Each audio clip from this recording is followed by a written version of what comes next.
중동이 불타고 있었습니다. 이란의 자폭 드론 수백 대가 밤하늘을 뒤덮던 그날 새벽, 저는 떨리는 손으로 서울에 전화를 걸었습니다. 우리의 방공 시스템은 이미 한계에 달했습니다. 패트리어트 미사일 재고는 바닥을 드러냈습니다. 매일 밤 날아오는 드론 한 대를 격추하는데 40억 원짜리 미사일을 써야 하는 악몽 같은 상황이 이어지고 있었습니다. 천무 400문 긴급 요청합니다. 가능한 한 빠른 납기로 부탁드립니다. 한국에서 돌아온 대답은 제 가슴을 완전히 얼어붙게 했습니다. 죄송합니다. 천무는 현재 전량 계약이 완료된 상태입니다. 신규 납품은 2027년 이후로 예상됩니다. 그 말을 들은 순간 저는 비로소 깨달았습니다. 제가 그토록 무시하고 비웃던 한국이 이미 세계 방산 시장을 조용히 장악하고 있었다는 것을. 그리고 그들은 또 다른 무기를 숨겨두고 있었습니다. 이란의 자폭 드론을 한 발에 고작 몇천 원의 전기값으로 격추해버리는 레이저 대공 무기. 한국은 그것을 천광이라고 불렀습니다. 10년간 한국 무기를 무시하다가 30조 원의 기회를 날린 충격적인 전말을 지금 공개합니다. 시작 전 구독과 좋아요는 제작에 큰 힘이 됩니다. 그리고 댓글에 대한민국 최고를 남겨주세요. 저는 25년간 아랍에미리트 국방부에서 일했습니다. 제 이름은 칼리드 알만수리입니다. 올해 54살입니다. 아랍에미리트 국방부 방산획득국에서 부국장으로 근무했습니다. 과거 이야기입니다. 지금은 그 자리에 없습니다. 지금 이 순간에도 아부다비 국방부 청사 어딘가에서는 제 이름이 오르내리고 있을 겁니다. 칼리드 알만수리, 그 사람이 한국 무기를 우습게 보다가 우리나라가 중동에서 가장 방공이 취약한 나라로 전락하게 만들었다. 이런 말과 함께 말입니다. 25년간 쌓아온 명성이 무너지는 데는 채 1년도 걸리지 않았습니다. 매일 아침 저는 눈을 뜨면 가장 먼저 핸드폰을 확인합니다. 어젯밤 이란 드론이 몇 대나 날아왔는지, 이웃 나라들이 어떤 무기로 드론을 막았는지, 그리고 한국이 또 어떤 나라에 무기를 팔았는지. 창밖으로는 아부다비의 따가운 햇살이 쏟아지고 있습니다. 사막의 아침은 언제나 눈부십니다. 하지만 제 마음속은 늘 흐립니다. 아내 파티마가 아침 식사를 준비하면서 조심스럽게 물었습니다. 오늘도 뉴스 보고 있어요? 응. 또 한국 이야기예요? 저는 대답하지 않았습니다. 아내도 더 묻지 않았습니다. 그녀도 알고 있기 때문입니다. 제가 지금 무슨 생각을 하고 있는지. 매일 아침 같은 뉴스를 보면서 매일 아침 같은 후회를 하고 있다는 것을. 큰아이 아흐마드는 올해 대학에 들어갔습니다. 방산공학을 전공하겠다고 했습니다. 아버지처럼 국방부에서 일하고 싶다고 했습니다.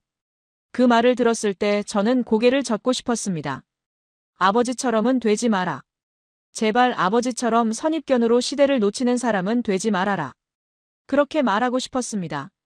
둘째 아이 마리암은 올해 17살입니다. 아직 아버지의 사정을 잘 모릅니다. 가끔 아빠, 왜 요즘 집에 일찍 와요? 라고 묻습니다. 그럴 때마다 저는 좀 바뀐 게 있어라고 얼버무립니다. 동료들의 연락은 뜸해졌습니다. 처음에는 위로 메시지가 오더니 한 달이 지나고 두 달이 지나면서 조용해졌습니다. 그게 현실입니다. 사람들은 실패한 사람 곁에 오래 머물지 않습니다. 거리를 걸을 때도 달라진 것이 느껴집니다. 예전에는 지나가다 아는 얼굴을 만나면 반갑게 인사를 나눴습니다. 지금은 괜히 먼 길을 돌아갑니다. 설명하기가 피곤하기 때문입니다. 하지만 저는 변명하지 않겠습니다. 대신 고백하겠습니다. 제가 얼마나 어리석었는지를. 모든 것은 2015년으로 거슬러 올라갑니다. 지금으로부터 11년 전의 일입니다. 아부다비 국방부 본관 2층, 방산획득 대회의실. 그곳의 공기는 에어컨이 만들어낸 인공냉기와 진한 아라비아 커피 향이 묘하게 뒤섞여 있었습니다. 천장에는 아랍에미리트 국기와 각국 국기들이 줄지어 걸려 있었고, 테이블 위에는 두꺼운 제안서 묶음들이 쌓여 있었습니다. 벽면 대형 스크린에는 각국 방산 기업의 로고들이 번갈아 비쳤습니다. 미국의 로키드 마틴, 프랑스의 다소, 독일의 라인메탈, 영국의 BAE 시스템즈.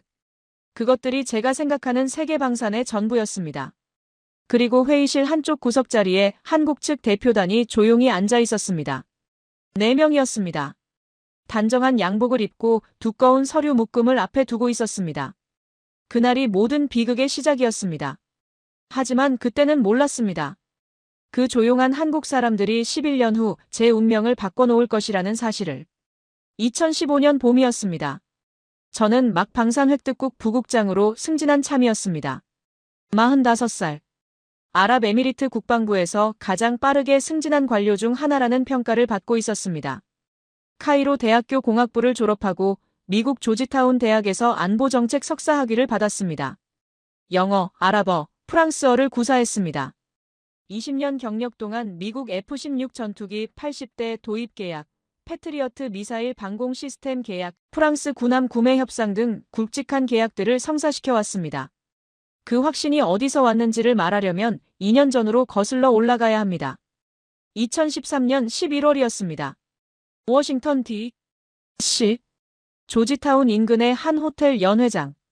샹들리에 불빛이 테이블 위 크리스털 잔들을 은은하게 물들이고 있었습니다. 저는 로키드 마틴 부사장 제임스 콜린스와 마주 앉아 있었습니다. 60대 초반의 백인 남성. 군인처럼 꼿꼿한 자세.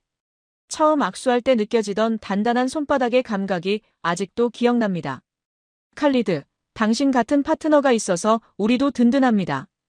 그가 와인잔을 들어 올렸습니다. 저도 잔을 들었습니다. 수십 명이 모인 연회장이었습니다. 미국 국방부 관료들, 유럽 방산업체 임원들, 걸프 지역 각국 대표단들. 테이블마다 낮은 목소리의 대화가 흘렀습니다. 영어와 프랑스어와 아랍어가 뒤섞였습니다. 누군가 제 이름을 불렀습니다. 고개를 돌리면 아는 얼굴이 있었습니다. 저는 웃으며 손을 들었습니다. 또 누군가 걸어와 명함을 건넸습니다. 저도 명함을 꺼냈습니다. 이 공간에서 제 이름은 낯설지 않았습니다. 이 세계에서 저는 이미 알려진 사람이었습니다. 자리를 잠깐 빠져나와 화장실에 들렀습니다. 손을 씻다가 거울 앞에서 멈췄습니다. 짙은 감색 양복, 흰 셔츠, 아랍에미리트 국방부 배지. 43살. 저는 잠시 저 자신을 바라봤습니다. 수도꼭지를 잠갔습니다. 물소리가 사라지자 연회장의 소음이 다시 낮게 깔려 들어왔습니다. 수십 명의 목소리. 잔이 부딪히는 소리. 저는 수건으로 손을 닦으면서 거울을 한 번 더 봤습니다. 이 공간에 어울리지 않는 사람은 이 공간에 오지 못합니다. 초대받지 못합니다. 초대받은 사람이 해야 할 일은 하나였습니다. 이 자리를 지키는 것.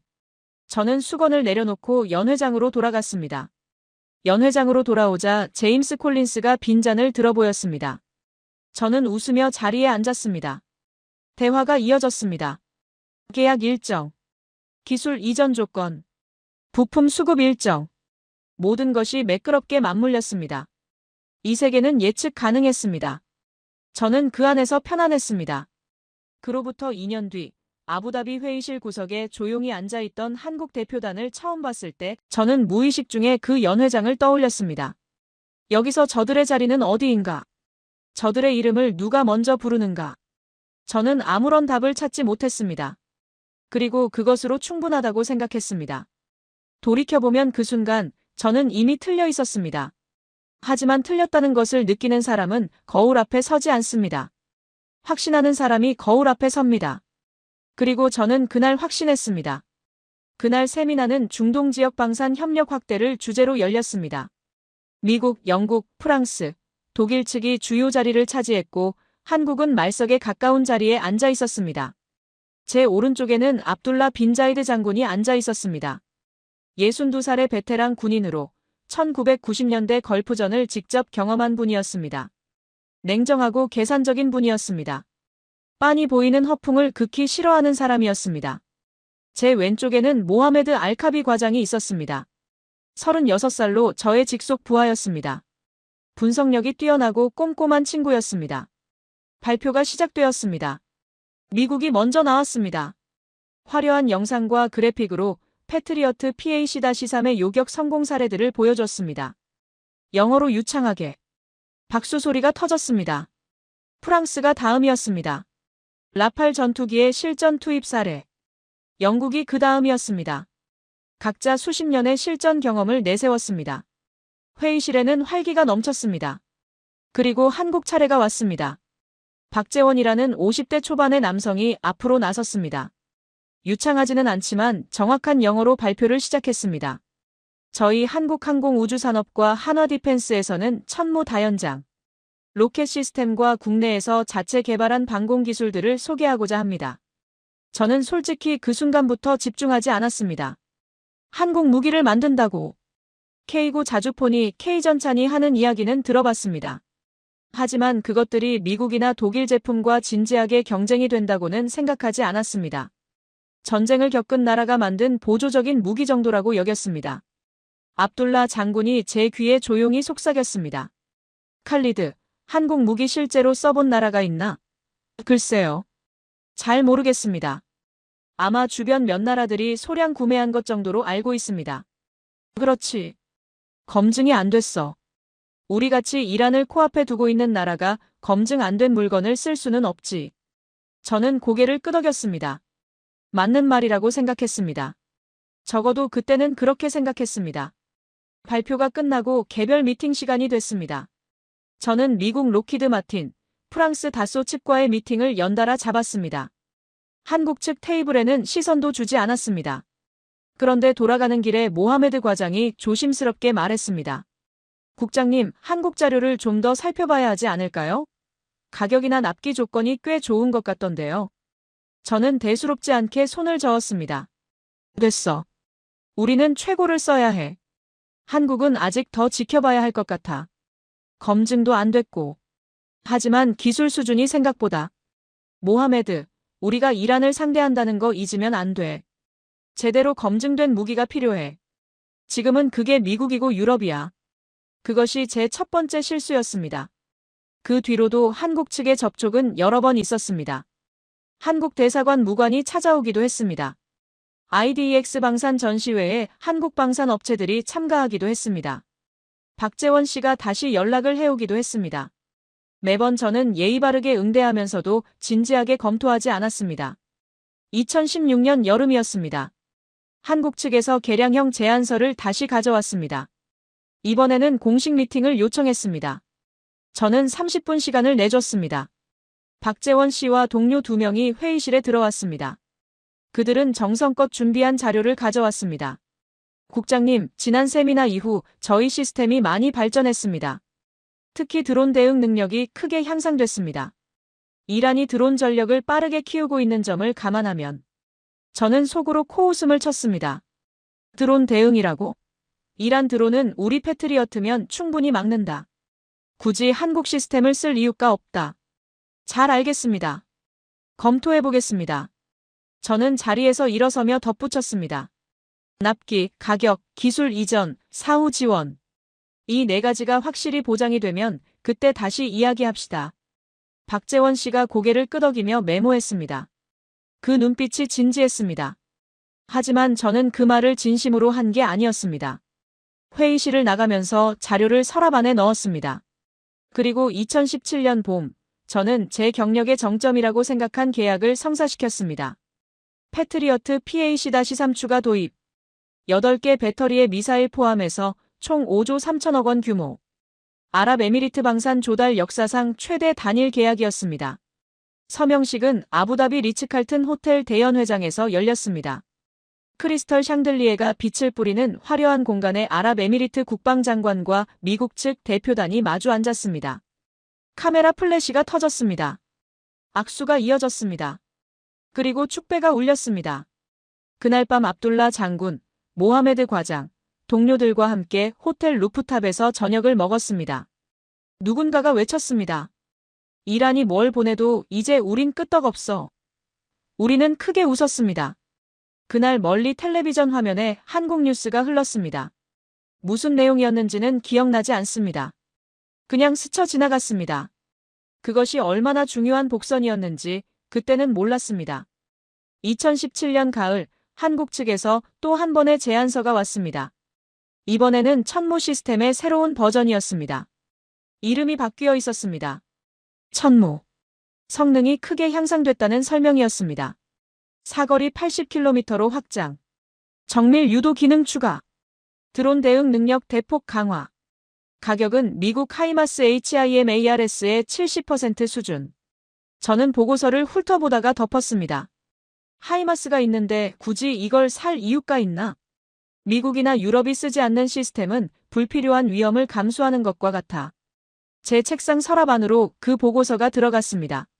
서랍 속에는 한국 측 제안서가 이미 3개나 쌓여 있었습니다. 2018년에는 모하메드 과장이 한국 관련 보고서를 올렸습니다. 이 보고서에는 특이한 내용이 있었습니다. 한국이 레이저 기반 무기를 개발 중이라는 내용이었습니다. 정확히는 기술 시연 단계였지만 원리와 방향성은 혁신적이었습니다. 국장님, 이게 실용화되면 드론 대응 비용이 획기적으로 줄어들 수 있습니다. 저는 그 보고서를 보고 웃었습니다. 레이저 무기. 그게 지금 실용이 됩니까? 영화에서나 나오는 이야기 아닙니까? 미국도 이 분야에서 수십 년째 연구만 하고 있어요. 한국이 독자적인 방향으로. 모하메드, 미국이 못하는 걸 한국이 한다고요? 현실적으로 생각합시다. 그것이 저의 가장 큰 오판이었습니다. 저는 그 무렵 후배들에게 이렇게 훈시하곤 했습니다. 국방부 신입 실무자들을 모아놓고 제가 강의하는 자리가 있었습니다. 그 자리에서 저는 이렇게 말했습니다. 무기를 살 때는 브랜드를 봐야 합니다. 검증된 브랜드. 미국, 유럽, 수십 년 실전을 거친 무기들. 이것이 기본입니다. 아무리 가격이 싸고 납기가 빠르다고 해도 검증이 안 된 무기는 위험 부담을 지는 겁니다. 알겠습니까? 후배들이 고개를 끄덕이며 메모했습니다. 돌이켜보면 저는 제가 아는 것 안에서만 생각했습니다. 그리고 그 틀 안에서 한국을 가뒀습니다. 그것이 얼마나 좁은 생각이었는지 저는 4년 후에 알게 됩니다. 2019년이 지나고 2020년이 왔습니다. 코로나로 세계 방산 시장이 잠시 숨을 죽였습니다. 우리 국방부도 바빴습니다. 예산 재편, 인사이동, 미국과의 협정 갱신. 한국 측 제안서는 여전히 서랍 안에 있었습니다. 모하메드 과장이 한 번씩 꺼내보자고 했지만 저는 매번 손을 저었습니다. 2021년에는 이란이 페르시아만 일대에서 드론 시험 비행을 늘린다는 정보가 들어왔습니다. 하지만 저는 그것을 심각하게 받아들이지 않았습니다. 우리에겐 패트리어트가 있었습니다. 그것으로 충분하다고 믿었습니다. 그렇게 3년이 조용히 흘렀습니다. 그리고 2022년 1월의 월요일 아침이었습니다. 제자리에 앉아 커피를 마시고 있는데 모하메드 과장이 급하게 들어왔습니다. 국장님, 이거 보셔야 할 것 같습니다. 그가 건넨 신문 기사의 제목에는 이렇게 적혀 있었습니다. 폴란드, 한국 천무 다연장 로켓 시스템 218문 도입 계약 체결. 계약 금액 7조 8천억 원. 저는 눈을 다시 봤습니다. 218문? 폴란드가? 예, 국장님.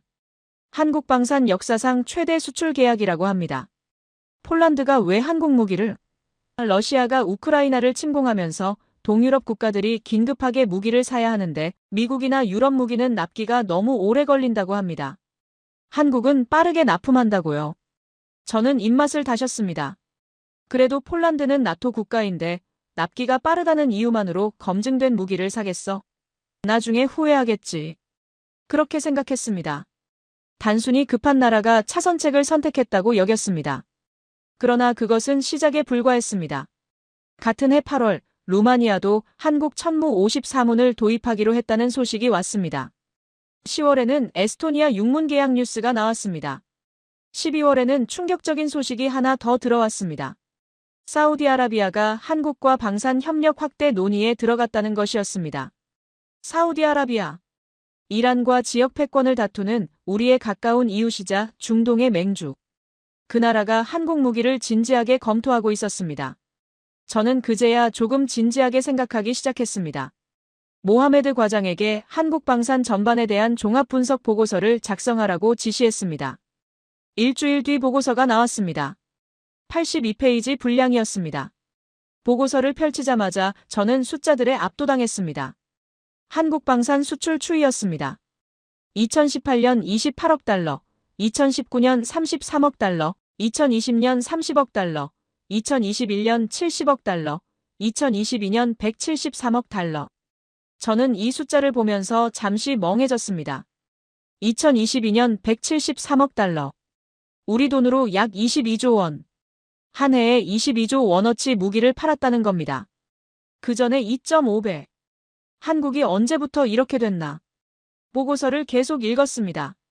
납기 비교였습니다. 미국 패트리어트 1개 배터리 납기 계약 후 최소 3년에서 5년. 한국 천무 계약 후 12개월에서 18개월. 절반도 안 걸렸습니다. 가격 비교였습니다. 미국 패트리어트 미사일 한 발 가격 400만 달러 약 52억 원. 한국에 비교 가능한 유도 로켓 150만 달러 내외. 기술 이전 비교였습니다. 미국은 핵심 기술 이전을 극히 제한함. 한국은 현지 생산, 기술 이전에 적극적이고 유연함. 사후 지원 비교였습니다. 미국 무기 부품 수급 대기 시간 평균 18개월. 한국 무기 부품 수급 대기 시간 평균 4개월에서 6개월. 저는 이 부분에서 손이 멈췄습니다. 왜냐하면 이것들은 제가 2016년 그 회의 때 박재원 씨에게 직접 내건 조건들과 정확히 일치했습니다. 납기, 가격, 기술 이전, 사후 지원. 저는 그 4가지가 되면 다시 이야기하자고 했습니다. 한국은 그것들을 실제로 해냈습니다. 그것도 제가 있는 줄도 모르는 사이에. 보고서를 덮고 한동안 창밖을 바라봤습니다. 아부다비의 하늘은 청명했습니다. 숫자들이 머릿속에서 맴돌았습니다. 173억 달러. 납기 18개월. 기술 이전 적극적. 부품 수급 4개월. 제가 2016년에 내건 조건들과 하나하나 맞아떨어지는 숫자들이었습니다. 저는 멍하니 앉아 있었습니다. 그때 문이 열렸습니다. 모하메드 과장이었습니다. 국장님, 잠깐 드릴 말씀이 있습니다. 그의 목소리가 평소와 달랐습니다. 조심스럽다기보다는 결심한 사람의 목소리에 가까웠습니다. 저는 손짓으로 자리를 권했습니다. 그는 앉지 않았습니다. 서 있었습니다. 이 보고서 내가 썼어? 예. 82페이지를. 일주일 만에. 일주일 동안 썼습니다. 하지만 자료는 훨씬 오래전부터 모아왔습니다. 그가 서랍에서 파일 하나를 꺼냈습니다. 두꺼웠습니다. A사 용지가 클립으로 단단히 묶여 있었습니다. 저는 그것을 받아 펼쳤습니다. 빼곡한 글씨들이었습니다. 여백이라고 할 만한 공간마다 손글씨가 채워져 있었습니다. 밑줄, 형광펜, 물음표, 느낌표. 페이지를 넘길수록 손의 무게가 달라지는 것 같았습니다. 오랫동안 혼자서 아무도 모르게 들여다본 사람의 흔적이었습니다. 저는 천천히 페이지를 넘겼습니다. 멈추고 싶었지만 멈출 수가 없었습니다. 언제부터야? 2019년부터입니다. 저는 잠시 말이 없었습니다. 3년이나? 예. 저는 파일을 천천히 내려놓았습니다. 아무 말도 하지 않았습니다. 할 말이 없었습니다. 창밖에는 여전히 아부다비의 햇살이 쏟아지고 있었습니다. 아무것도 달라진 것이 없는 풍경이었습니다. 왜 나한테 말 안 했어? 모하메드가 잠시 저를 바라봤습니다. 그 눈빛이 이상했습니다. 당황하거나 움츠러든 눈빛이 아니었습니다. 오래 기다려온 사람의, 더 이상 기다리지 않기로 결심한 사람의 눈빛이었습니다. 말씀드렸습니다, 국장님. 3번. 방안이 조용해졌습니다. 그가 조용히 자리에서 일어났습니다. 파일은 제 책상 위에 놓인 채였습니다. 문이 닫혔습니다. 저는 혼자 남았습니다. 저는 파일을 손으로 짚었습니다. 표지가 달아 있었습니다. 오래 만진 흔적이었습니다. 누군가 오랫동안 이것을 꺼내고 덮기를 반복한 흔적이었습니다. 저는 그 다른 표지를 손가락으로 천천히 쓸었습니다. 3번. 저는 그 숫자를 되새겼습니다. 2016년 돌아오는 길. 2018년 레이저 보고서. 그리고 또 한 번. 모하메드는 3번 말했습니다. 저는 3번 손을 저었습니다. 그리고 그는 혼자서 3년 동안 계속 자료를 모았습니다. 아무도 시키지 않았는데. 아무도 알아주지 않아도. 파일의 마지막 장을 펼쳤습니다. 딱 한 줄이 적혀 있었습니다. 우리가 놓쳤습니다. 저는 그 문장을 오래 바라봤습니다. 모하메드는 끝까지 화내지 않았습니다. 3년 동안 혼자 싸우면서도 단 한 번도 목소리를 높이지 않았습니다. 그 절제가 오히려 저를 더 깊이 짓눌렀습니다. 화를 냈다면 차라리 나았을 것입니다. 분노는 받아낼 수 있습니다. 하지만 이 조용함은 받아낼 수가 없었습니다. 이것이 저의 늦은 첫 번째 방향 전환이었습니다.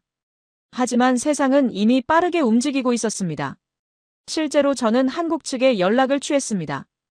2023년 초 박재원 씨의 후임이라고 소개한 김동현 씨와 화상 미팅을 잡았습니다. 그는 반갑게 응했습니다. 미팅에서 천무 최신 사양과 가격 조건을 받았습니다. 상당히 경쟁력 있는 조건이었습니다. 하지만 그 다음이 문제였습니다. 내부 보고를 올리자 장관실에서 제동이 걸렸습니다.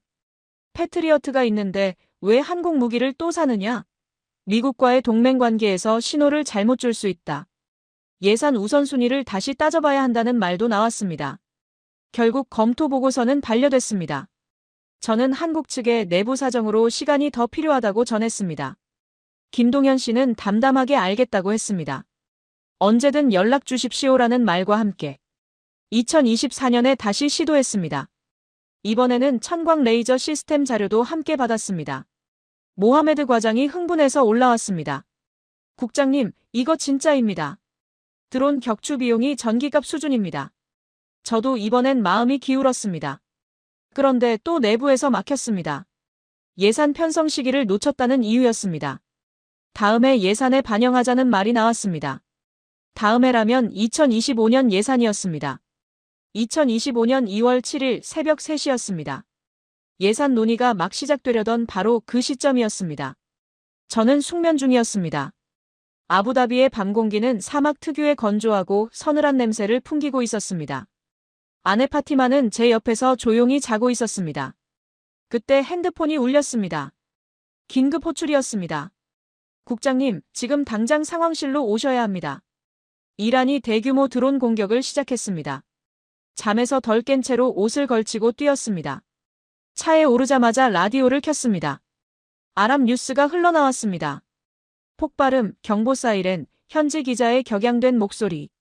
상황실에 도착했을 때 화면은 이미 빨간 경고등으로 가득했습니다.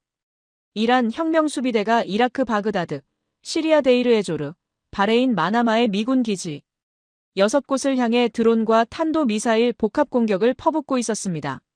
샤헤드-136 자폭 드론 220대 이상, 탄도 미사일 34발. 지도 위에 붉은 화살표들이 쏟아져 내렸습니다. 제 옆에 선 정보국장 타리크 알라시미가 조용히 말했습니다. 이번이 다릅니다. 규모도 다르고 동시다발적입니다. 단순한 경고가 아니에요. 상황이 더 나빴습니다. 미군이 패트리어트와 사드로 대부분을 요격했지만 문제는 따로 있었습니다. 드론 한 대를 잡는데 패트리어트 미사일 한 발에서 2발이 소모됐습니다. 드론 220대를 상대하자 기지당 패트리어트 미사일 재고가 한 번에 수십 발씩 사라졌습니다. 미군은 즉시 동맹국들에게 패트리어트 미사일 재고 지원을 요청했습니다. 우리도 분담해야 했습니다. 국방장관이 결정했습니다. 우리 재고의 15%를 내줬습니다. 그게 시작이었습니다. 이란의 공격은 일회성이 아니었습니다. 이후 6주 동안 이란은 5차례에 걸쳐 드론 공격을 반복했습니다. 규모는 조금씩 달라졌지만 전략은 명확했습니다. 미군 기지를 계속 소모시키는 것, 지역 동맹국들의 방공 자산을 고갈시키는 것. 이란의 계산은 정확했습니다. 샤헤드-136 드론 한 대 가격 약 2만 달러 우리 돈으로 약 2,600만 원. 패트리어트 미사일 한 발 가격 약 400만 달러 우리 돈으로 약 52억 원. 이란 드론 한 대 대 패트리어트 미사일 한 발. 비용 비율이 200배입니다. 이란 드론 100대를 보내면 이란이 쓰는 돈은 26억 원. 요격하는 우리 측 비용은 최소 5,200억 원. 이란은 이 200배의 비용 차이라는 비대칭 전략을 정확히 알고 있었습니다. 드론을 계속 보내는 것만으로 우리를 재정적으로 소모시킬 수 있었습니다. 아무리 부유한 나라도 이 구조가 계속되면 버티기 어렵습니다. 지역 방공망에 비상이 걸렸습니다. 사우디아라비아, 아랍에미리트, 카타르, 쿠웨이트 모두 방공 자산 긴급 확충에 나섰습니다. 그리고 모두가 같은 문제에 부딪혔습니다. 미국 무기의 납기. 긴급 상황이라고 해서 미국의 무기 수출 승인 절차가 빨라지지는 않습니다. 의회 통보, 동맹국 협전 조건 검토, 환경 영향 평가. 최소 12개월에서 18개월. 유럽도 마찬가지였습니다. 독일, 프랑스도 자국 군대 납품이 이미 밀려 있었습니다. 우크라이나 전쟁이 유럽 방산 공장을 이미 최대 가동 중이었습니다. 저는 긴급 회의를 소집했습니다. 회의실에 주요 실무자 8명이 모였습니다. 장관도 참석했습니다.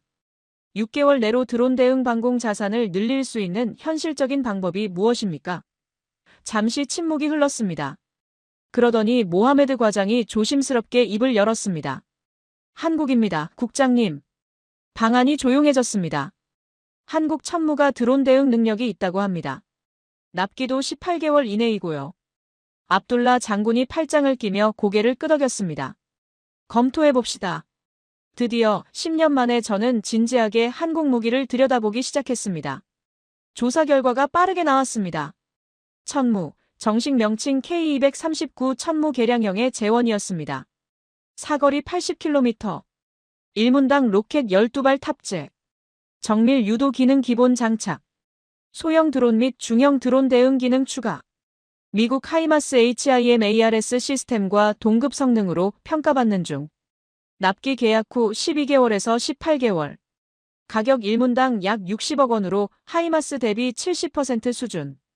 저는 즉시 한국방위사업청에 전화를 걸었습니다. 손이 조금 떨렸습니다. 긴급 상황이라는 것을 아는 탓이었는지 아니면 제가 오랫동안 외면해 온 번호를 이제야 찾고 있다는 것을 아는 탓이었는지 저도 잘 모르겠습니다. 요청 내용이었습니다. 천무 400문 긴급 요청. 가능한 한 빠른 납기로. 그리고 3일 뒤 한국에서 공식 답변이 왔습니다. 저는 그 답변을 보면서 의자 등받이에 등을 기댔습니다. 눈앞이 잠시 흐릿했습니다. 현재 천무 시스템은 기존 계약 물량 전량이 이미 소진된 상태입니다. 추가 생산 라인 확대 없이는 신규 납품이 2027년 이후로 예상됩니다. 또한 생산 라인 확대를 위한 예산 편성 및 인력 충원에도 추가 시간이 필요한 상황입니다. 2027년 이후. 저는 지금 드론이 날아오고 있는 상황에서 2027년이 얼마나 먼 미래인지를 실감했습니다. 모하메드 과장이 들어왔습니다. 국장님, 전량 소진이라는 게 정말입니까? 어디서 다 가져갔습니까? 그가 정리한 자료를 내밀었습니다. 폴란드 218문 계약 완료, 추가 50문 옵션 보유. 루마니아 54문 계약 완료. 에스토니아 6문 계약 완료. 사우디아라비아 72문 계약 진행 중. 이라크 36문 구매 협의 완료. 모로코 48문 계약 완료. 말레이시아 36문 계약 진행 중. 이집트 60문 구매 논의 중. 저는 이 숫자들을 하나씩 더했습니다. 합계 580문 이상. 문당 약 60억 원. 총액으로만 3조 5천억 원이 넘는 계약이 이미 진행 중이거나 완료된 상태였습니다. 그것도 우리 없이. 저는 이 숫자를 보면서 10년 전 제 서랍 속으로 들어간 한국 제안서를 생생하게 떠올렸습니다. 눈앞이 캄캄해졌습니다. 그때 모하메드 과장이 조용히 말했습니다. 국장님, 한국 측에서 다른 제안을 해왔습니다. 뭐가 또 있습니까? 천광이라는 이름의 무기입니다. 레이저 대공방어 시스템입니다. 저는 순간 표정이 굳었습니다. 레이저 무기요? 그게 지금 실용적으로 작동합니까? 영화에서나 나오는 게 아닙니까? 한국 측이 실물 시연 영상을 보내왔습니다. 보실 의향이 있으십니까? 저는 잠시 망설였습니다. 솔직히 처음에는 시간 낭비라는 생각이 들었습니다. 하지만 다른 선택지가 없었습니다. 틀어봅시다. 두 번째 충격이 찾아왔습니다. 2025년 3월 15일 토요일이었습니다. 주말이었지만 저는 사무실에 나와 있었습니다. 모하메드 과장과 단둘이 회의실 스크린 앞에 앉았습니다. 영상이 시작됐습니다. 한국의 어느 사격장이었습니다. 하늘은 맑았습니다. 멀리서 작은 드론들이 날아왔습니다. 처음 하나, 그 다음 2개 동시에, 그리고 여러 방향에서 동시다발로. 차량 위에 탑재된 장비에서 보이지 않는 빛이 나갔습니다. 레이저는 눈에 보이지 않았습니다. 하지만 드론들은 쓰러졌습니다. 5초, 4초, 3초. 화염이 일면서 추락했습니다. 연속으로 쉬지 않고. 저는 눈을 크게 뜨고 화면을 봤습니다. 하나가 떨어지고 하나가 더 떨어지고 3개가 동시에 접근해도 차례로 격추됐습니다. 그것도 소리도 없이, 연기도 없이. 저는 모하메드 과장에게 물었습니다. 이게 편집된 영상입니까? 합성인가요? 한국 국방부 공식 공개 영상입니다. 저는 다시 화면을 봤습니다. 격추 시간 드론 한 대당 평균 4초에서 6초. 그리고 영상 마지막에 화면 아래에 작은 글씨로 데이터가 나왔습니다. 1회 격추 운용 비용 전기 소모량 기준 1,000원에서 2,000원. 저는 그 숫자를 3번 다시 읽었습니다. 1,000원에서 2,000원. 패트리어트 미사일로 드론 격추 비용 52억 원. 천광 레이저로 드론 격추 비용 2,000원. 차이가 260만 배입니다. 이란이 드론 100대를 보내면 우리는 5조 2천억 원을 씁니다. 하지만 천광이 있으면 20만 원으로 막습니다. 이것은 단순한 가격 차이가 아니었습니다. 전쟁의 방정식 자체가 달라지는 이야기였습니다. 이란의 드론 비대칭 전략이 완전히 무력화되는 이야기였습니다. 저는 즉시 한국방위사업청에 정식 브리핑을 요청했습니다. 사흘 후 화상 연결이 됐습니다. 한국 측 담당자는 김동현이라고 자신을 소개했습니다. 40대 중반으로 영어가 유창했습니다.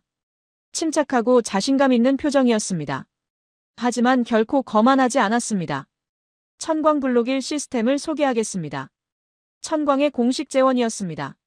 출력 20kW, 유효 사거리 3km, 연속 발사 가능, 대응 표적 소형 드론 전 기종, 중형 드론, 소형 보트, 저속 항공기, 악천후 성능 보완을 위한 보조 추적 레이더 결합 방식, 운용 인원 2명, 차량 탑재형으로 기동 가능. 저는 계속 받아 적었습니다. 기상 조건 제한은 어떻습니까? 짙은 안개나 강한 강우에서는 효율이 일부 떨어집니다. 현재 블록2 개발을 통해 전천후 운용을 목표로 하고 있습니다. 블록2는 2026년 말 완성 예정입니다. 납기는요? 블록1 시스템은 현재 양산 단계입니다. 한 개 포대 단위로 계약 후 18개월 내 납품이 가능합니다. 한 개 포대 구성이 어떻게 됩니까? 레이저 발사 유닛 사기, 지휘 통제. 차량 2대, 발전 차량 2대, 정비 지원 차량 1대로 구성됩니다. 저는 잠시 계산했습니다. 가격은요? 한 개 포대 기준 350억 원입니다. 패트리어트 미사일 한 발 52억 원. 천광 한 개 포대 350억 원. 패트리어트 미사일 7발 값으로 천광 포대 한 개를 살 수 있었습니다. 그런데 천광은 그 이후로 드론을 전기값만으로 무제한 격추합니다. 수명 기준 20년으로 계산하면 비교 자체가 의미 없었습니다. 저는 깊이 숨을 들이쉬었습니다. 이 시스템, 이것을 2018년에도 제안하셨던 것 같은데요. 네. 그때는 기술 검증 단계였습니다. 지금은 양산 체제를 갖추고 실전 배치까지 마쳤습니다. 2018년에 우리가 제대로 검토했다면 지금쯤 이미 운용 중이었겠네요. 제가 혼잣말처럼 한 말이었습니다. 김동현 담당자가 뭔가 말하려다가 잠시 멈췄습니다. 그러더니 조용하게 말했습니다. 저희는 언제든 협력할 준비가 되어 있습니다. 그 말이 이상하게 마음에 박혔습니다. 우리가 7년 동안 외면해 왔는데도 그는 언제든 협력할 준비가 되어 있다고 했습니다. 화를 내지 않았습니다. 서운함을 내비치지 않았습니다. 그냥 묵묵히 지금 여기서 최선을 다하겠다는 자세였습니다. 그 모습이 오히려 저를 더 부끄럽게 만들었습니다. 화상을 끊고 저는 한동안 멍하니 앉아 있었습니다. 모하메드 과장이 조용히 물었습니다. 어떻게 하시겠습니까? 천광 20개 포대 계약 진행합시다. 그리고 장관님께 보고 드립시다. 하지만 세상은 이미 우리보다 빠르게 움직이고 있었습니다. 세 번째 충격은 아랍 언론을 통해 왔습니다. 2025년 4월 3일 목요일 아침이었습니다. 저는 출근하면서 라디오를 듣고 있었습니다. 아나운서가 흥분한 목소리로 뉴스를 읽었습니다. 사우디아라비아가 한국과 사상 최대 규모의 방산 협력 계약을 체결했습니다. 저는 차를 멈췄습니다. 계약 내용이 나왔습니다. 사우디아라비아, 한국 천무 72문 계약 완료. 계약 금액 4조 3천억 원. 추가로 천광 레이저 시스템 20개 포대 도입 계약. 계약 금액 7천억 원. 사우디아라비아 현지 생산 라인 구축 협약 포함. 사우디아라비아 국방부 장관 발언이 이어졌습니다. 한국은 가장 신뢰할 수 있는 방산 파트너다. 4조 3천억 원에 7천억 원 합치면 5조 원. 우리 이웃나라 사우디아라비아가 단번에 5조 원짜리 계약을 한국과 맺었습니다. 그것도 우리가 요청했다가 물량이 없어 거절당한 바로 그 무기들로. 그것으로 끝이 아니었습니다. 네 번째 충격은 일주일 뒤에 왔습니다. 2025년 4월 10일. 이번에는 이라크 뉴스였습니다. 이라크 정부가 한국과 천무 36문과 천광 8개 포대를 패키지로 계약했다는 소식이었습니다. 계약 금액 1조 8천억 원, 기술 이전 포함. 이라크, 이란의 영향권 안에 있으면서도 한국 무기를 선택한 나라. 그 의미가 컸습니다.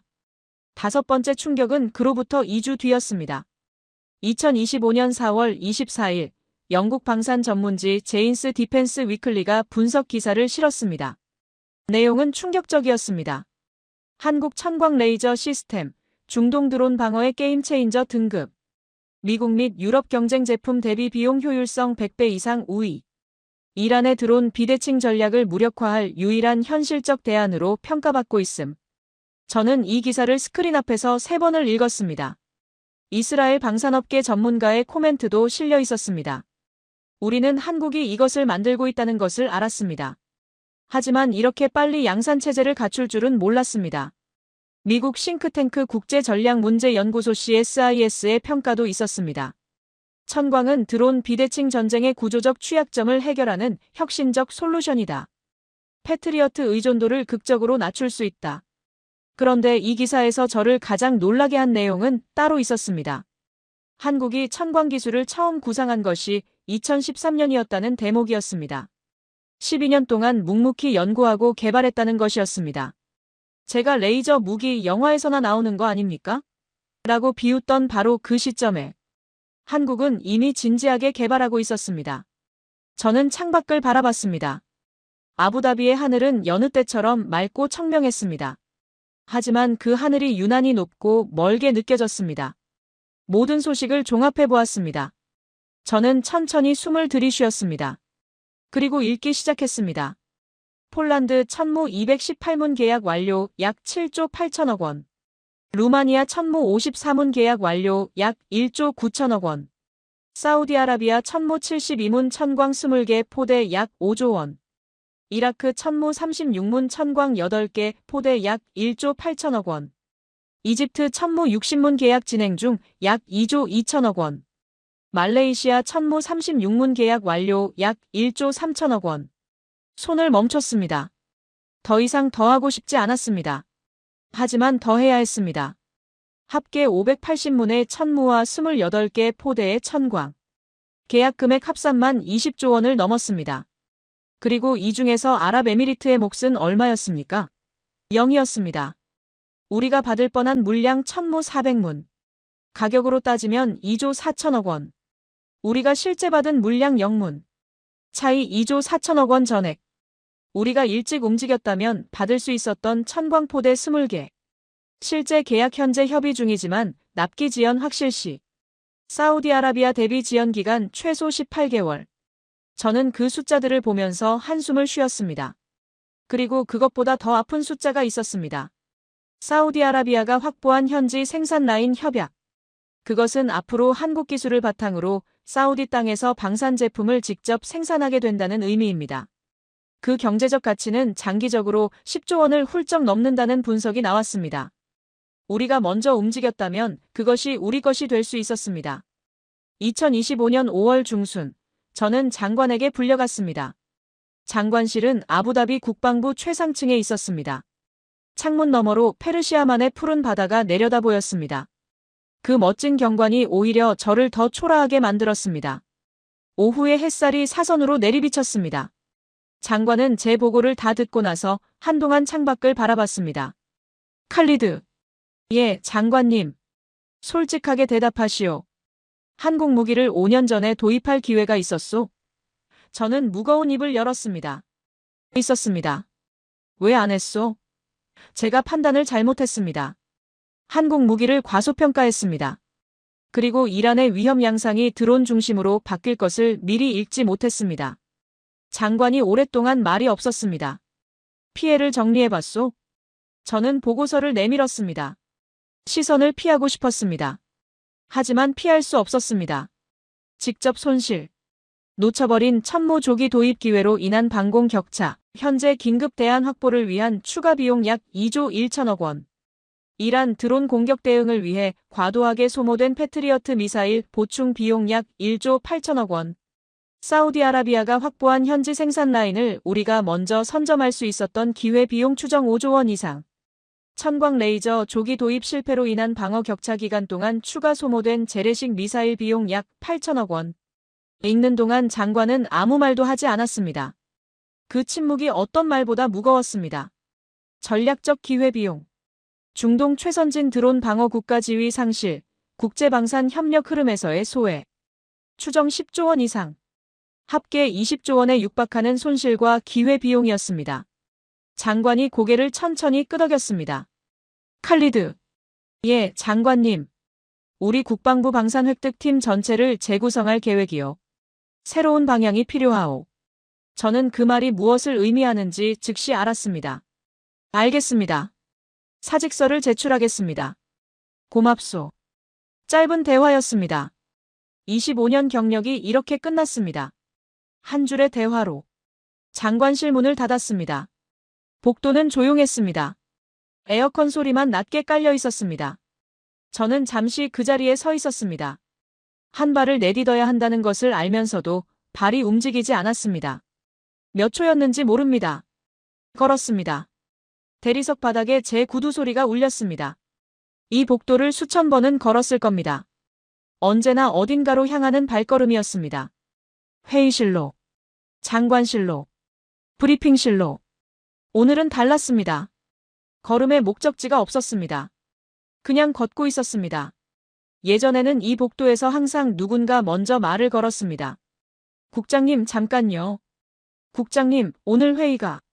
국장님, 서명 받아도 됩니까? 늘 바빴습니다. 늘 불렸습니다. 오늘은 아무도 없었습니다. 복도 끝에서 젊은 직원 하나가 올라오다가 저를 보고 잠깐 눈을 마주쳤습니다. 그리고 시선을 피했습니다. 소문은 이미 퍼져 있었습니다. 엘리베이터 버튼을 눌렀습니다. 기다리는 동안 맞은편 유리벽에 제 모습이 비쳤습니다. 감색 양복, 흰 셔츠, 매직. 2013년 워싱턴 연회장 화장실 거울 앞에서 봤던 그 모습과 겉으로는 같았습니다. 하지만 같지 않았습니다. 거울 속 사람이 낯설었습니다. 무엇이 달라졌는지 정확히 설명할 수 없었습니다. 그냥 달랐습니다. 엘리베이터가 열렸습니다. 탔습니다. 문이 닫혔습니다. 1층 버튼. 내려가는 동안 아무 생각도 나지 않았습니다. 아무 감정도 없었습니다. 그냥 내려가고 있었습니다. 로비에 내려오자 자동문이 열렸습니다. 아부다비의 오후 햇살이 한꺼번에 쏟아졌습니다. 너무 밝았습니다. 저는 잠깐 눈을 감았습니다. 사막의 햇살은 원래 따갑습니다. 25년 동안 매일 이 햇살 아래를 걸었습니다. 오늘은 유독 뜨거웠습니다. 주차장이었습니다. 차 키를 꺼내려고 오른쪽 주머니를 더듬었습니다. 없었습니다. 왼쪽이었습니다. 항상 왼쪽에 넣었는데 오늘은 오른쪽을 먼저 짚었습니다. 작은 일이었습니다. 하지만 손이 멈췄습니다. 차에 올랐습니다. 시동을 걸지 않았습니다. 핸들 위에 두 손을 얹었습니다. 앞 유리 너머로 국방부 청사 건물이 보였습니다. 25년. 저 건물에 25년을 바쳤습니다. F-16 계약도, 패트리어트 계약도, 수십 건의 협상도 모두 저 건물 안에서 시작됐습니다. 그 건물은 아무것도 달라지지 않은 얼굴로 그냥 서 있었습니다. 얼마나 그렇게 앉아 있었는지 모르겠습니다. 핸드폰이 울렸습니다. 파티마였습니다. 오늘 일찍 오냐고 묻는 메시지였습니다. 저는 한동안 그 메시지를 바라봤습니다. 그리고 천천히 시동을 걸었습니다. 백미러의 국방부 청사가 점점 작아졌습니다. 저는 눈을 앞으로 돌렸습니다. 더 이상 뒤를 보지 않았습니다. 사무실로 돌아와 짐을 쌌습니다. 크지 않은 상자 하나에 25년이 담겼습니다. 가족 사진들, 표창패 2개, 각국 방산 전시회에서 받은 기념품들, 그리고 책들. 책상 서랍을 비우다가 낡은 서류 봉투 하나가 나왔습니다. 2018년에 받은 한국 제안서였습니다. 천무 시스템과 개발 중인 레이저 방공 기술 소개 자료. 7년 동안 서랍 안에서 잠들어 있었습니다. 손이 잠시 떨렸습니다. 표지를 펼쳤습니다. 맨 뒤에 박재원 씨가 직접 손으로 쓴 한국어를 영어로 번역한 짧은 메모가 있었습니다. 우리는 좋은 파트너가 되고 싶습니다. 언제든 연락 주십시오. 저는 그 메모를 오래 바라봤습니다. 2015년 그 세미나에서도, 2016년 공식 미팅에서도, 2018년 이 제안서에서도 한국은 파트너가 되고 싶다고 했습니다. 그리고 저는 그때마다 무시했습니다. 그들은 화내지 않았습니다. 서운함을 표현하지 않았습니다. 조건을 낮춰서 계약을 따내려고 구걸하지 않았습니다. 그냥 묵묵히 실력을 키웠습니다. 세상이 먼저 그들을 찾게 만들었습니다. 그것이 한국이었습니다. 지금은 그로부터 10개월이 흘렀습니다. 저는 아부다비 외곽의 작은 자택에서 개인 안보 컨설턴트로 일하고 있습니다. 작은 마당이 있고 야자수 2그루가 서 있습니다. 파티마가 매일 아침 커피를 내려줍니다. 수입은 예전의 3분의 1 수준입니다. 하지만 생각할 시간이 생겼습니다. 매일 아침 6시에 일어납니다. 마당 의자에 앉아 커피를 마시며 뉴스를 읽습니다. 그리고 요즘 뉴스에서는 한국 이야기가 빠지지 않습니다. 한국 방산 수출 2025년 기준 240억 달러 돌파 전망. 세계 4위 방산 수출국 진입 예상. 한국 천광 레이저 시스템 중동 5개국 수출 계약 완료. 계약 총액 3조 8천억 원. 이스라엘 방산업체와 한국의 천광기술 공동개발 협약 추진 예정. 나토 회원국 8개국 한국 무기 도입 또는 도입 검토 확인. 천광 블록이 2026년 말 개발 완성 예정. 전천 후 운용 가능. 이 뉴스들을 볼 때마다 저는 조용히 생각합니다. 무엇이 잘못됐을까? 첫 번째 깨달음입니다. 브랜드는 과거이고 기술은 현재라는 것입니다. 저는 미국, 프랑스, 독일 무기는 수십 년의 실전 경험이 있다는 점에서 우월하다고 믿었습니다. 맞습니다. 그들은 수십 년의 역사가 있습니다. 하지만 기술은 역사가 아니라 현재 수준으로 경쟁합니다. 한국이 2020년대에 만든 무기는 2020년대 기술 수준입니다. 미국이 1990년대에 설계한 기술을 2020년대에도 그대로 파는 것보다 현대적일 수 있습니다. 저는 그것을 인정하지 않으려 했습니다. 그것이 가장 큰 실수였습니다. 두 번째 깨달음입니다. 납기는 단순한 편의가 아니라 생존의 문제라는 것입니다. 이란의 공격이 시작됐을 때 우리는 6개월 안에 방공 자산이 필요했습니다. 미국이나 유럽 무기로는 불가능한 시간이었습니다. 한국만이 그 시간 안에 납품할 수 있었습니다. 납기가 빠르다는 것은 단순히 편리하다는 의미가 아니었습니다. 위기 상황에서 살아남을 수 있느냐의 문제였습니다. 저는 평화로운 시절에 납기를 고려하지 않았습니다. 그러다 위기가 왔을 때 선택지가 없었습니다. 세 번째 깨달음입니다. 위협의 형태가 바뀐다는 것을 미리 읽어야 한다는 것입니다. 저는 이란의 위협을 탄도 미사일 중심으로 봤습니다. 그래서 패트리어트에만 집중했습니다. 하지만 이란은 전략을 바꿨습니다. 저렴한 드론으로 우리를 소모시키는 전략으로. 저는 그 변화를 보지 못했습니다. 한국은 그것을 미리 보고 천광을 개발했습니다. 12년 전부터. 네 번째 깨달음입니다. 레이저 대공 무기는 방어의 구조 자체를 바꾼다는 것입니다. 이란이 드론을 쓰는 이유는 비용 비대칭 때문입니다. 싸게 공격하고 비싸게 방어하게 만드는 것. 패트리어트로는 이 구조에서 빠져나올 수 없습니다. 하지만 천광 레이저는 그 방정식을 완전히 뒤집습니다. 드론을 전기값으로 잡으면 이란의 비대칭 전략이 의미를 잃습니다. 한국은 그 해답을 만들어냈습니다. 세상이 그것을 원하고 있습니다. 다섯 번째 깨달음입니다. 기술 이전은 장기적 국가 이익의 핵심이라는 것입니다. 사우디아라비아는 천무 계약과 함께 현지 생산 라인 구축 협약을 맺었습니다. 한국 기술을 바탕으로 자국에서 방산 제품을 생산하게 됩니다. 미국은 수십 년 동안 우리에게 핵심 기술을 주지 않았습니다. 우리는 영원히 부품 하나도 자체 생산 못하는 구조였습니다. 한국은 달랐습니다. 기술을 나눠줬습니다. 그것이 진정한 파트너십의 의미였습니다. 여섯 번째 깨달음입니다. 한국은 결코 과장하지 않았다는 것입니다. 한국 측 담당자들은 단 한 번도 우리 무기가 최고입니다라고 큰 소리치지 않았습니다. 제안서도 화려하지 않았습니다. 발표도 소박했습니다. 하지만 데이터는 정확했습니다. 약속은 지켜졌습니다. 폴란드, 루마니아, 에스토니아가 그것을 확인해줬습니다. 저는 화려한 포장에만 익숙해 있었습니다. 담백한 실력을 보는 눈이 없었습니다. 일곱 번째 깨달음, 그리고 가장 중요한 것입니다. 강자는 화내지 않습니다. 7년 동안 한국 측 담당자들은 저의 외면을 견뎠습니다. 무시당했습니다. 말석에 앉혀졌습니다. 30분만 시간을 내준 미팅에서 설명해야 했습니다. 그러면서도 그들은 단 한 번도 화를 낸 적이 없었습니다. 우리가 을입니까? 갑입니까? 같은 말도 하지 않았습니다. 그냥 조용히 언제든 연락 주십시오라고 했습니다. 그리고 세상이 그들을 찾아갔습니다. 그것이 진정한 강자의 방식이었습니다. 저는 이 7가지 깨달음 앞에서 부끄러웠습니다. 이것들은 전혀 어려운 교훈이 아니었습니다. 약속을 지켜라. 실력으로 말해라. 위협의 변화를 읽어라. 장기적으로 생각해라. 한국은 그것들을 그냥 실천했을 뿐입니다. 그리고 세상이 달라졌습니다. 얼마 전 큰아이 아흐마드가 물었습니다. 집 마당에서 함께 저녁을 먹고 있었습니다. 아부다비의 사막바람이 따뜻하게 불어왔습니다. 별이 총총한 맑은 밤이었습니다. 아버지, 그 한국 레이저 무기 뉴스 봤어요? 엄청난 것 같던데. 봤지. 아버지가 국방부에 있을 때 한국 무기 도입 안 했어요? 저는 잠시 찻잔을 내려놓았습니다. 했어야 했는데 아빠가 못 알아봤어. 아들이 고개를 갸웃했습니다. 왜요? 성능이 안 좋았어요? 아니야. 성능은 충분히 좋았어.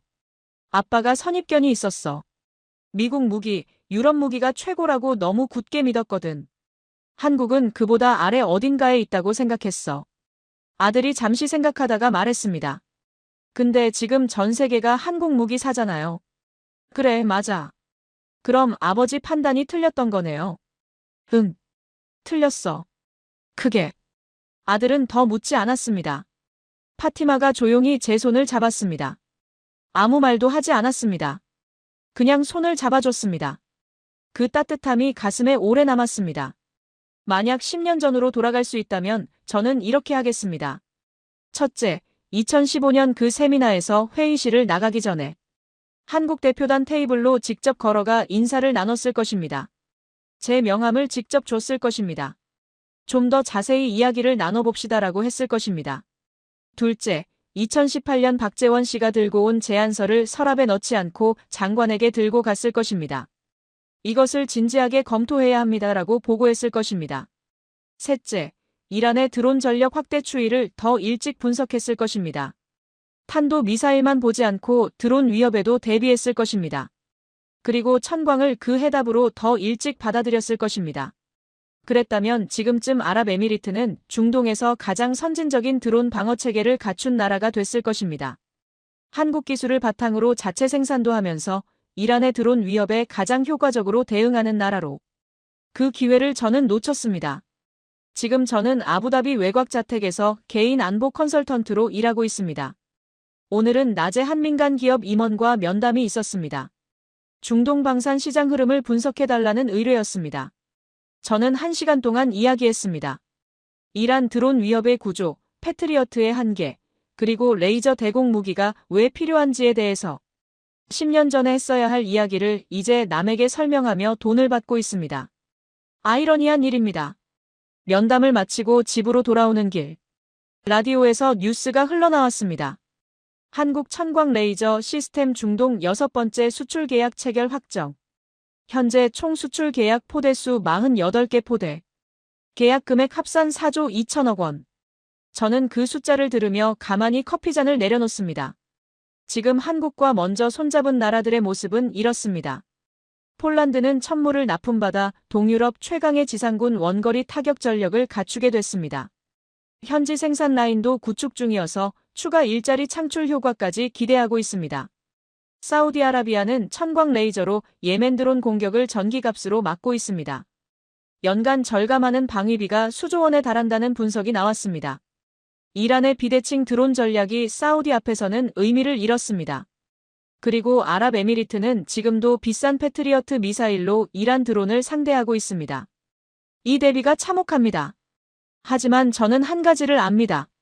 한국은 아직도 준비가 되어 있습니다. 그 담당자가 말했던 것처럼 언제든 협력할 준비가 되어 있습니다. 교훈 한 가지를 남기고 싶습니다. 호구는 영원히 호구가 아닙니다. 하지만 기회를 외면한 자는 영원히 그 선택을 짊어지고 삽니다. 한국은 무시당하는 동안에도 묵묵히 기술을 쌓았습니다. 거절당하는 동안에도 약속을 다듬었습니다. 그리고 세상이 필요로 하는 순간에 정확히 그 자리에 있었습니다. 그것이 대한민국이었습니다. 마지막으로 이 말을 남기고 싶습니다. 아랍에미리트 정부에게 한국과의 파트너십을 지금 당장 전면 재검토하십시오. 천무 물량이 없다면 천광이라도. 늦었다고 생각할 때가 가장 빠른 때입니다. 중동의 모든 나라들에게 드론의 시대에는 드론을 막는 방법도 새로워져야 합니다. 패트리어트만 믿고 있다가는 재정 소모전에서 인해 지게 됩니다. 한국 천광이 그 해답입니다. 그리고 대한민국에게 당신들이 7년 동안 우리의 외면을 견디고 묵묵히 기술을 쌓아준 것에 진심으로 감사합니다. 천모, 천광. 이 이름들이 이제 중동 하늘의 방패가 되고 있습니다. 당신들의 인내가 세계를 바꾸고 있습니다. 대한민국은 진정으로 위대한 나라입니다. 지금까지 한국 무기를 10년간 무시했다가 이란의 드론 공세 앞에 무너진 중동 방공망, 그리고 결국 한국 천광 앞에 무릎 꿇게 된 한 아랍 관료의 충격적인 고백이었습니다. 지금까지 공감 코리아였습니다. 이야기가 재미있으셨다면 주변 분들에게도 공유해주세요. 대한민국 최고라고 댓글을 남기고 구독, 좋아요로 대한민국의 밝은 미래를 응원해주세요. 다음 이야기로 또 찾아뵙겠습니다. 감사합니다.